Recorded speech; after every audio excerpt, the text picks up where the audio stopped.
Hey guys, welcome to Beklædt's YouTube channel. If you are new to this channel, then please hit the subscribe button so you never miss out on new video guides, tips and tricks and much more. My name is Iben, and in today's video I'll show you how I sew the dress Birk. This dress is very romantic. The dress is inspired by the fashion in the mid-1800s, where it was popular to have a drop shoulder and voluminous sleeves with ruffles. The dress has bust darts along the boat neck, which is finished with bias binding. The dress has a drawstring at the waist and a big skirt. The dress has been developed from the blouse Birk that is totally beginner friendly. When you buy the sewing pattern, you'll get the pattern pieces for both the dress and blouse. You can buy the pattern on my website, beklædt.com. Okay, for this dress I'm using a lightweight cotton with discreet checks in white and mint. If you are a beginner with respects to sewing, then I recommend working with cotton.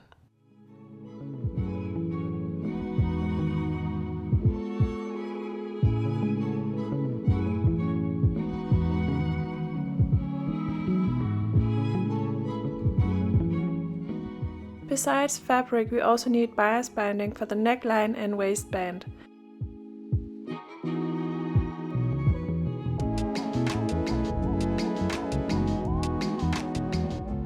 A narrow elastic band 5 mm wide,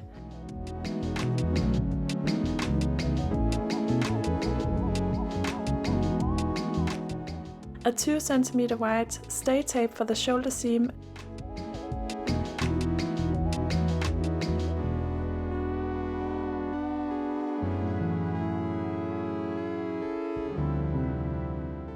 and of course matching thread.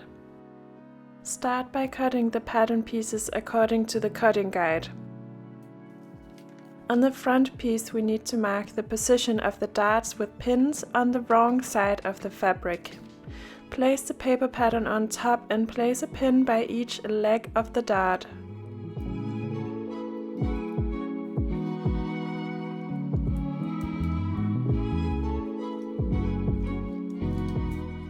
Afterwards, you can fold the paper pattern down and place a pin at the apex point of the dart. Do this for both sides. Match the two pins by the neckline with each other to shape the dart. Push the apex pin through both layers of fabric. Stitch the dart by starting at the top and finish by the apex point. If you find it tricky to sew darts, then you can draw the outline of the dart onto the fabric with tailor's chalk to add a visual guide. Press the darts towards the center front with your iron. Last step is to add stay tape along the shoulder seams on the wrong side of the fabric on both the front and back bodice.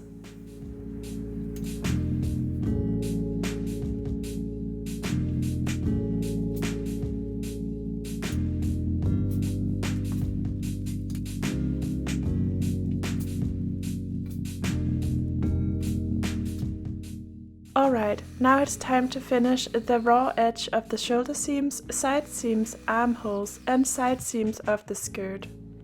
I finished the seams on my overlocker, but if you don't have an overlocker, you can make a regular zigzag stitch right by the edge of the fabric instead. We are going to add bias binding to the necklines of the front and back bodice. I start on the front bodice. Place the front piece flat on the table so the right side is facing up. Measure how much bias binding you need and remember to let the binding be a couple of centimeters longer at each end. Open up the bias binding and align the open edge with the neckline. Place pins.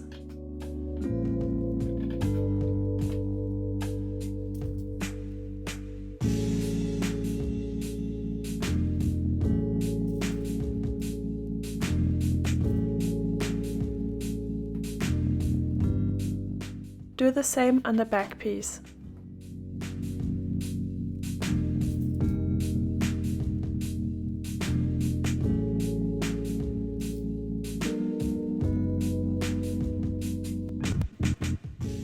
Bring the pieces to the sewing machine and stitch the binding in place by stitching directly on top of the fold line.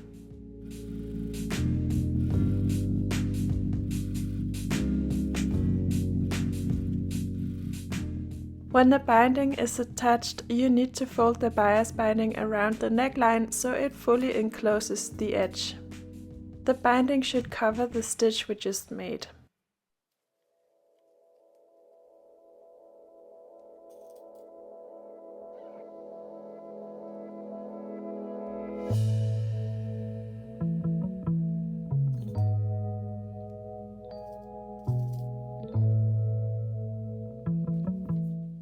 From the right side, stitch the bias binding in place by stitching about 1 mm inside the binding that catches the other folded edge of the binding through the fabric. I know a lot of people don't like to sew this way, where you can't see if the needle catches the back side. But we should sew from the right side, since this side is the visible side in the end. When both necklines are done, it's time to finish the shoulder seam. Place the back piece flat on the table and place the front piece on top, right sides together. Trim away the surplus bias binding around the shoulder seam and pin the pieces together by the shoulder seams.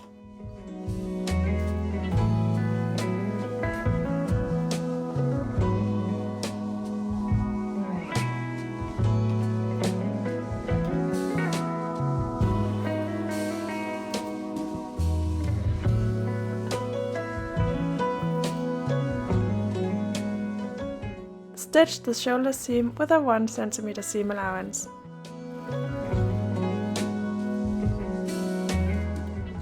And press the seam open with your iron. Finish the neckline by securing the loose ends of the bias binding to the shoulder seam by stitching back and forward a few times where the front and back neckline meet. And now for the sleeves. As you can see, I've already finished the side seam of the sleeve with my overlocker. We are going to make gathers along the sleeve cap. The way you do this is to make 2 rows of parallel stitching right along the edge of the fabric. Before making the gathers, just remember to mark the shoulder notch with a pin. Set the stitch length to about 4 mm and stitch right along the edge. It's very important not to fasten the thread at either the beginning or end. Afterwards, make another stitch a couple of millimeters further inwards on the sleeve than the first one.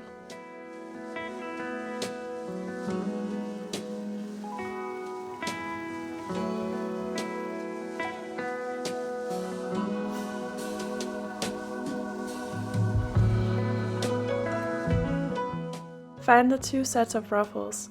Place the ruffles on top of each other in 2 pairs, right sides together, and place pins along the outer edge. Stitch the ruffles together by making a stitch all around the outer edge, 1 cm from the edge.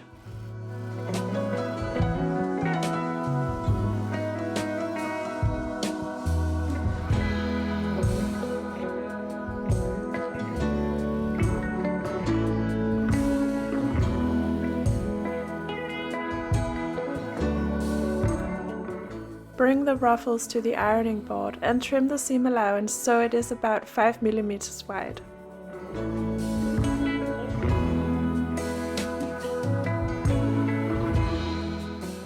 Turn the pieces around so the right side faces up. Press the ruffle with your iron.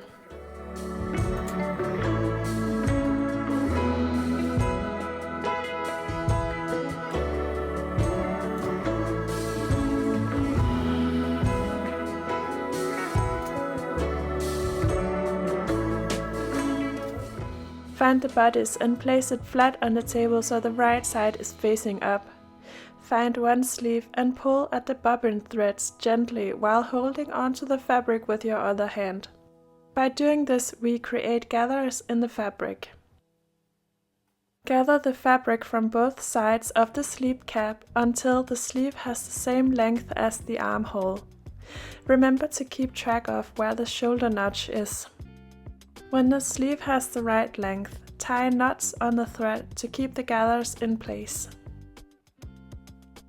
It's worth noting that there's a slight difference in armhole length of the front and back bodice respectively. This means that the part of the sleeve which faces towards the front bodice will be slightly shorter, that is, more gathered, than the back. But the difference is so small it is unnoticeable once the dress is finished. Find one set of ruffles and place a pin at the center of the ruffle.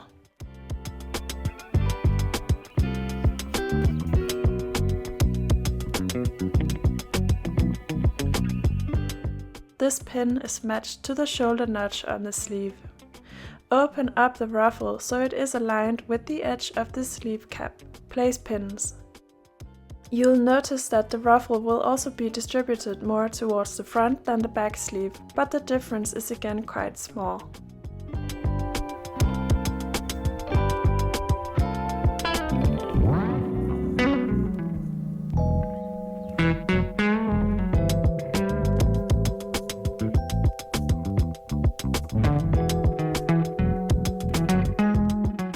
Stitch the ruffle to the sleeve cap by making a stitch 5 mm from the edge.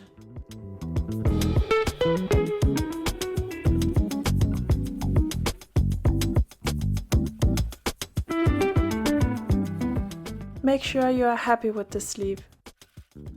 Then finish the raw edge of the sleeve cap with an overlock or zigzag seam.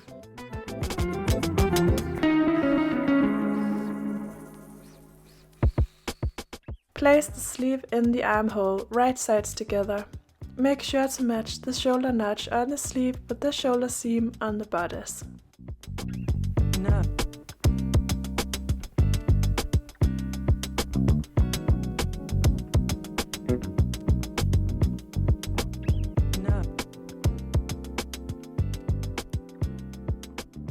Stitch the sleeve in place 1 cm from the edge.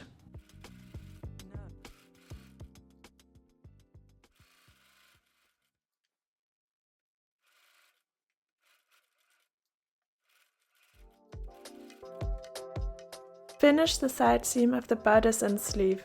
Place the bodice on the table so the right side faces inwards.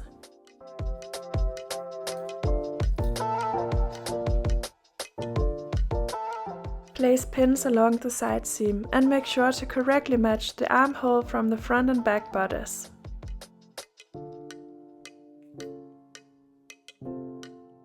Stitch the side seam as one continuous stitch.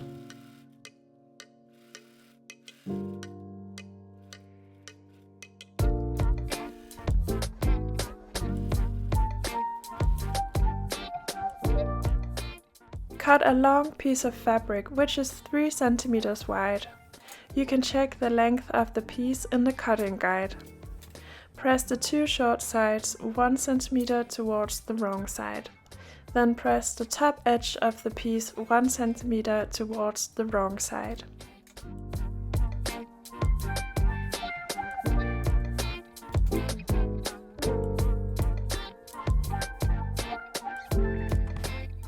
Find the middle of the piece, which is to be matched with the center back of the bodice by the waistline, wrong side against right side.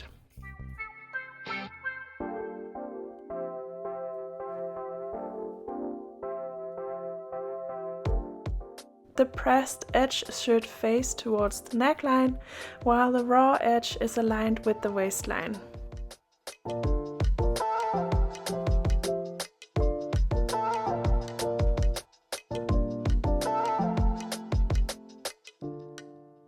Pin the casting piece to the bodice and remember to split the side seams open along the way.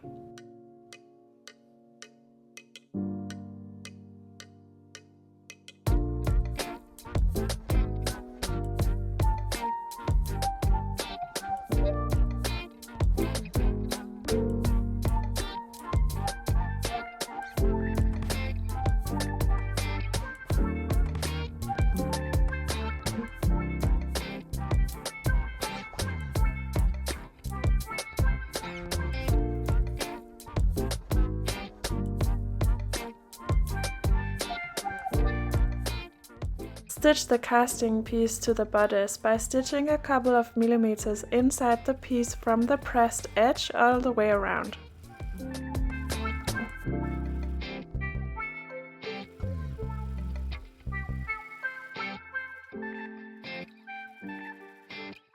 Find the two skirt pieces. As you can see, I've already finished the side seams of the skirt with my overlocker. Place the two skirts on top of each other, right sides together, and pin the side seams together.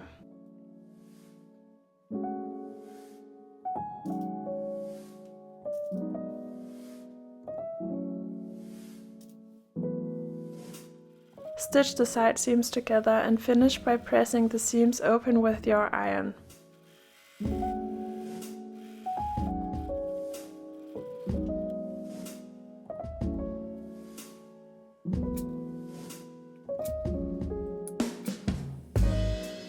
Make 2 rows of parallel stitching along the top edge of the skirt to make gathers, just like I showed you before.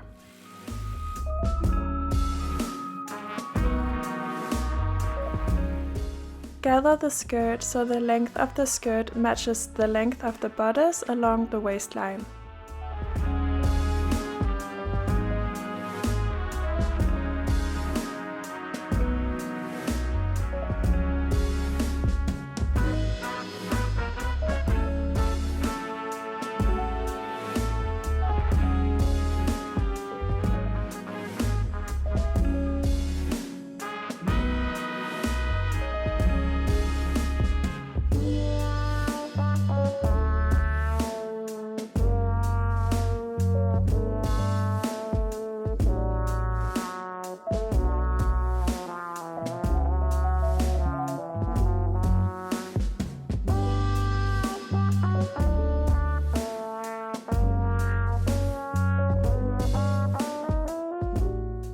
When they are the same length, tie a knot on the thread. Place the bodice inside the skirt, right sides together, and pin the skirt to the bodice. Remember to match the side seams with each other.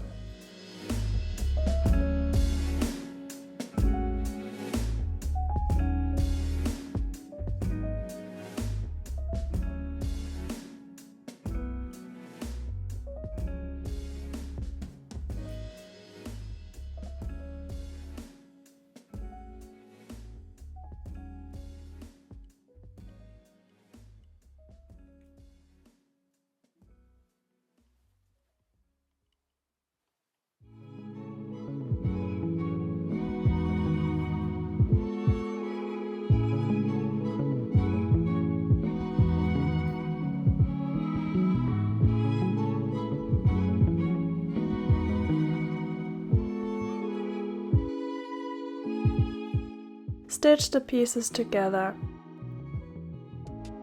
I like to let the skirt face upwards when I sew because I find it easier to control the gathers this way.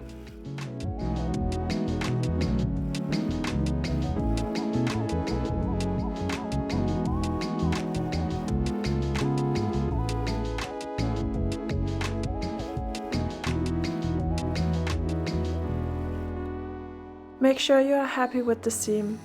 Then finish the raw edge with an overlock or zigzag stitch. Alright, we are almost done. We just need to hem the dress and attach an elastic band at the sleeve. Press the hemline of the dress 2 cm towards the wrong side all the way around. Then press the hemline yet another 2 cm towards the wrong side.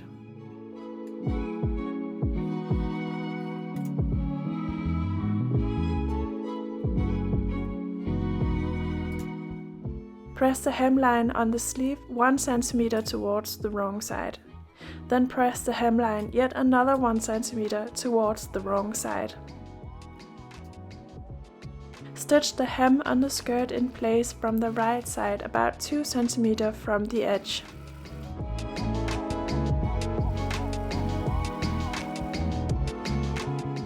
Stitch the hem on the sleeve in place 1 cm from the edge. Make sure to leave about 4 cm around the side seam to create a hole we can pull the elastic band through. Cut a piece of the 5mm wide elastic in the length fitting for your size. Using a small safety pin, pull the elastic through the hole in the sleeve.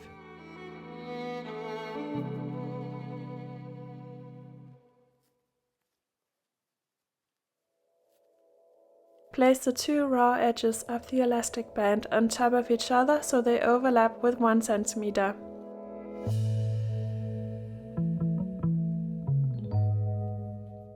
Stitch the elastic together using a narrow zigzag stitch. Pull the elastic band into place and close off the hole in the sleeve by continuing the stitch from before.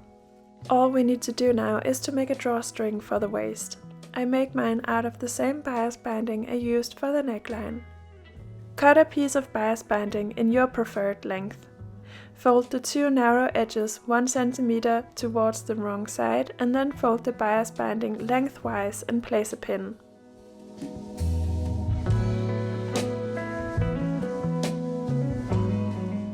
Stitch the bias banding together by making a stitch a couple of millimeters from the edge all the way down.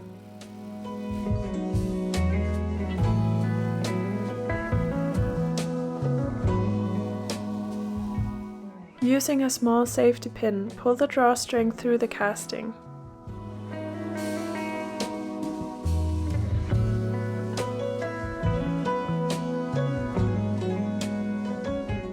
And voila! We are done. I hope you like your new dress and will use it often. If you like this video, then please give it a like. I would also very much appreciate it if you would subscribe to my YouTube channel and follow me on Instagram @beklædt sewing. Thanks for watching.